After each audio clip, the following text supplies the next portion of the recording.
తెలంగాణ రాష్ట్ర రాజకీయాల్లో కవితమ్మ మరో షర్మిల కాబోతుంది అనేటువంటి అనుమానం తెలంగాణ సమాజం నుంచి వస్తుంది. ఎందుకంటే ఈ పంచాయతీ కుటుంబ పంచాయతీ, రాజకీయ వారసత్వ పంచాయతీ, ఆస్తుల పంచాయతీ ఎందుకు ఆల్ ఆఫ్ సడన్ గా కవిత గారు అమెరికాలో ఉన్నప్పుడు మే 2వ తారీఖున రాసినటువంటి లేఖ ఇంతగా ప్రజల్లో చర్చనీయాంశం అవుతుందంటే ప్రజల ఆలోచనలకు ఒక అర్థం కనబడతా ఉంది స్పష్టంగా. టీఆర్ఎస్ పార్టీ చేసినటువంటి ప్లీనరీలో తన రాజకీయ వారసులు కేటీఆర్ అని కేసీఆర్ చెప్పకనే చెప్పిన సందర్భంలో కవిత కాంగ్రెస్ ఫోల్డ్ లోకి ఏమైనా వెళ్ళినటువంటి అవకాశం కనబడుతుందా? రాష్ట్ర ముఖ్యమంత్రి గారితో లేదా రాష్ట్ర ముఖ్యమంత్రి గారే కావాలని కవితతోటి ఉత్తరాలు రాయించినారు. ఎందుకంటే కవిత ఉత్తరం రాసిన 2వ తారీఖు రోజే ఈ ఉత్తరం కాంగ్రెస్ పార్టీకి సంబంధించిన ఒక టీవీ ఛానల్లో ఒక పేపర్ లోపల ప్రముఖంగా కనిపించింది.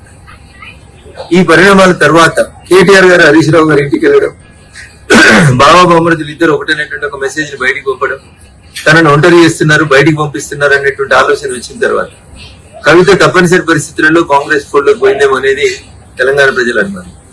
ఇక భారతీయ జనతా పార్టీ గురించి, మా పార్టీ గురించి కవిత మాట్లాడడం ప్రజలలో జరుగుతుందే వాస్తవాన్ని కవిత చెప్పింది. ప్రజలలో భారతీయ జనతా పార్టీ రోజు రోజుకు బలపడుతుంది. వచ్చే ఎన్నికల తర్వాత భారతీయ జనతా పార్టీ రాష్ట్రంలో అధికారంలోకి రాబోతుంది.